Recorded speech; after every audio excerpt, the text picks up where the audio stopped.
कहानी की शुरुआत होती है रेमी नाम की एक फ्रेंच पेंटर से। अपनी पत्नी लुसील और 2 बच्चों के साथ उसकी जिंदगी आराम से बीत रही थी। एक दिन बच्चों के साथ खेलते हुए रेमी ने देखा कि वो अचानक कुर्सी में धंस रहा है। वो फटाफट खड़ा हो गया, लेकिन ये अजीब चीज उसके दिमाग में काफी देर तक चलती रही। उस दिन से उसके साथ ऐसी अजीब चीजें लगातार होने लगी। कभी वो अपने सोफे में धंसने लगता और कभी तो सोते हुए जैसे बेड ही उसे निकलना चाहता हो। उसे इस चीज की वजह समझ में नहीं आ रही थी, तो उसने सोचा कि शायद ये उसके दिमाग का वहम है।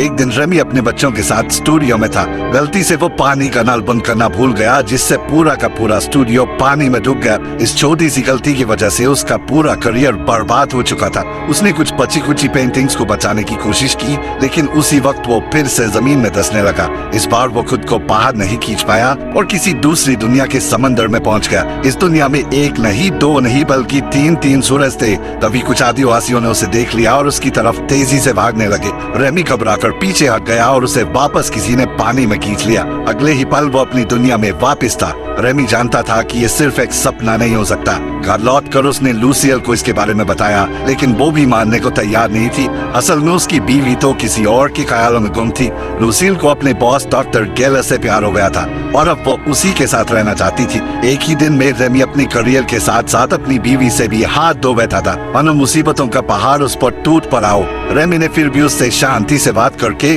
प्रॉब्लम सॉल्व करने की कोशिश की, लेकिन लूसियल तो डॉक्टर गेलर को उससे मिलाने के लिए कार ही ले आई थी। यह सब क्या चल रहा है? आशिक को पति से मिलाने कार ले आई। डर नहीं लगता इस औरत को? रेमी ने बिना कुछ कहे उन्हें अपनी मर्जी करने दी। उसने हताश होकर कहा कि वो कुछ ही दिनों में घर छोड़कर चला जाएगा।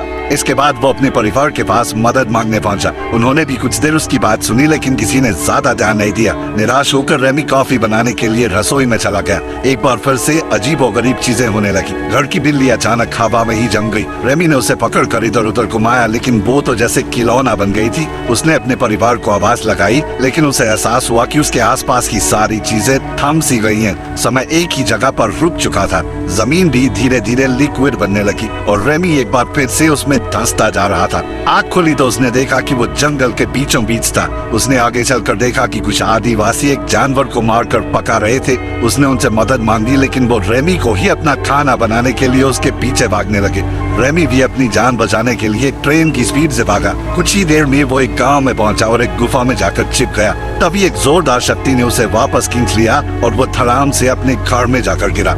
सारी रसोई में चीजें इधर उधर बिखर गई थी। उसके परिवार ने आकर देखा तो रेमी ने उन्हें समझाने की बहुत कोशिश की, लेकिन उन्हें लगा अरे कॉफी में मिला के पीने लग गया है तो बीवी छोड़ की सदमे में आगा बेचारा। हाय। इसके बाद वो चक्कर खाकर वहीं गिर पड़ा। उसकी आंखें हॉस्पिटल में खुली, लेकिन वहां भी कोई फायदा नहीं हुआ। डॉक्टर्स भी उसकी बात पर विश्वास नहीं कर रहे थे। अगले दिन रेमी अपने स्टूडियो गया तो बैंक वाले, उसके क्लाइंट्स सब उससे पैसे वसूलने पहुंचे हुए थे। अचानक से उन सब ने बोलना हिलना बंद कर दिया। इससे पहले कि रेमी को कुछ समझ आता, वो फिर से जमीन में धंसना शुरू हो गया। उसने खुद को रोकने की काफी कोशिश की, लेकिन वो तीसरी बार दूसरी दुनिया में पहुंच ही गया। वो एक पेड़ पर एक टोकरी में बैठा था और सभी आदिवासी उसकी तरफ खुशी से देख रहे थे। ऐसा लग रहा था मानो वो सब उसी का इंतजार कर रहे हों। इशारों इशारों में उसे समझ आया कि वो सब उसे उड़ता हुआ देखना चाहते थे। 50 रुपए दिए, जब तक ये उड़ेगा नहीं मैं घर नहीं जाऊंगा। रेमी ने भी जोश में आकर उड़ने की कोशिश की, लेकिन मुंह के बल गिरा। उन्होंने जबरदस्ती उसे एक हरे रंग का जादुई फल खिला दिया, जिससे अचानक वो एक दूसरे की बातें आराम से समझने लगे। फिर कबीले के सरदार ने उन्हें समझाया कि वो आखिर उनकी दुनिया तक पहुंचा कैसे।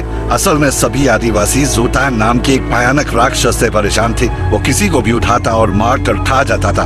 कबीले के विद्वानों ने पता लगाया कि उनकी एक पुरानी किताब के हिसाब से दूसरी दुनिया का एक आदमी ही उन्हें राक्षस से बचा सकता है। इसलिए वो तंत्र मंत्र से उस हीरो को अपनी दुनिया में लाने की कोशिश में लगे थे। रेमी के साथ वो अजीबोगरीब घटनाएं भी इसलिए हो रही थी क्योंकि वो ही उस कबीले का रक्षक है। लेकिन जो आदमी अपनी बीवी के आशिक को नहीं पीट पाया, वो राक्षस को क्या मारेगा? उसने कबीले की मदद करने से साफ इनकार कर दिया।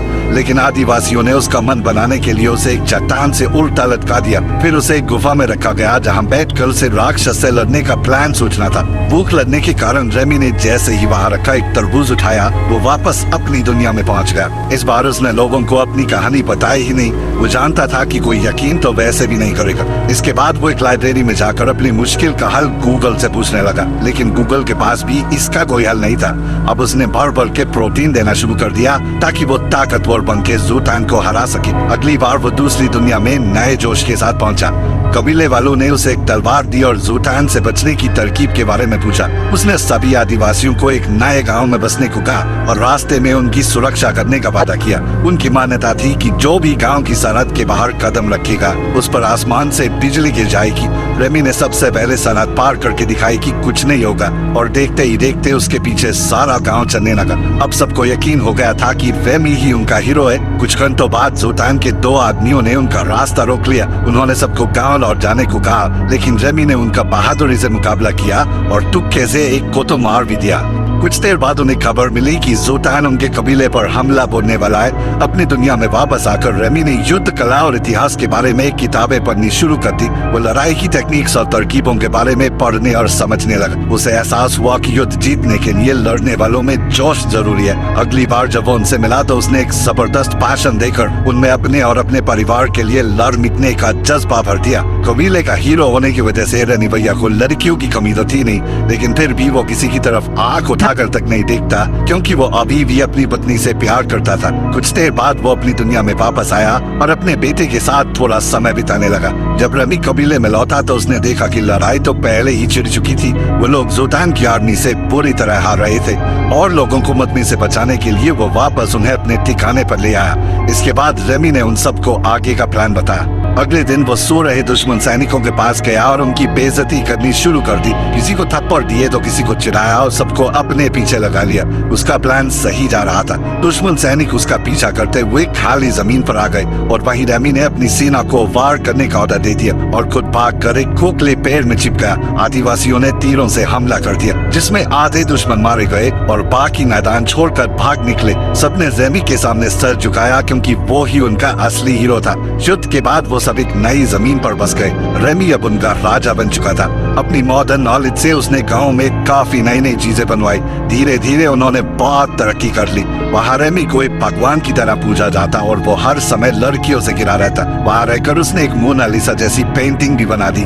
देखते ही देखते 6 महीने बीत गए और इतने समय से राजा रहने के बाद रेमी थोड़ा बदल चुका था। पहले वो लुसील की बॉयफ्रेंड गैलर से डरता था, लेकिन अब तो उसे देखकर गैलर के पसीने छूट जाते थे। एक दिन उन दोनों में हाथापाई भी हो गई और उसे पीट कर रेमी को बहुत शांति मिली। वक्त के साथ साथ रेमी की सफलता उसके सर पर चढ़ गई थी। वो अपने लोगों के साथ गुलामों जैसा बर्ताव करने लगा। लोगों ने कुछ महीनों तक तो चुपचाप उसके ऑर्डर्स माने, लेकिन बाद में उन्होंने उसके खिलाफ बोलना शुरू कर दिया। जब रेमी को इसकी भनक लगी तो उसने लोगों से बात करने की कोशिश की। उन्होंने कहा कि वो उनसे काम ज्यादा करवाता है और पैसे बहुत कम मिलते हैं। अब उन्हें आलीशान महलों की नहीं बल्कि लोगों की जिंदगी सुधारने की जरूरत है। रेमी ने उनसे समझौता करने की कोशिश भी की, लेकिन कोई फायदा नहीं हुआ। अब पानी उनके सर से ऊपर जा चुका था। विरोधियों ने उसे बंदी बनाकर गांव से बाहर फेंक दिया। इस घटना के बाद उसने अपना सबक सीख लिया था।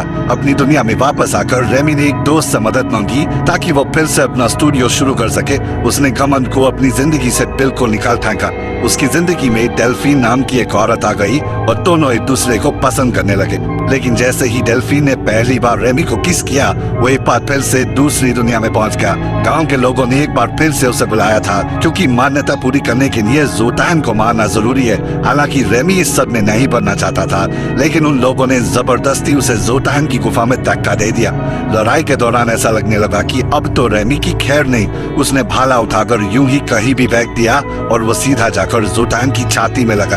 राक्षस को मारा हुआ देखकर सभी खुशी से झूम उठे और आखिरी रस्म की तैयारी शुरू हो गई। असल में आखिरी रस्म ये है कि उन्हें रेमी को मारकर खाना होगा। जैसे ही रेमी को पता चला वो जान बचाकर जंगल की तरफ भागा, लेकिन जिस बुड्ढे ने उसे तंत्र मंत्र से इस दुनिया में खींचा था, उसने एक तिलस्मी चीज को आग में फेंक दिया, जिसके बर्बाद होते ही रेमी कभी अपनी दुनिया में लौट नहीं पाएगा। वो जल्द ही पकड़ा गया और मरने ही वाला था, लेकिन भीड़ में मौजूद कुछ लोगों ने उस जलती हुई तिलस्मी चीज को उठाकर पानी में फेंक दिया। इसी वजह से वो वापस अपने परिवार के पास अस्पताल में पहुंच गया।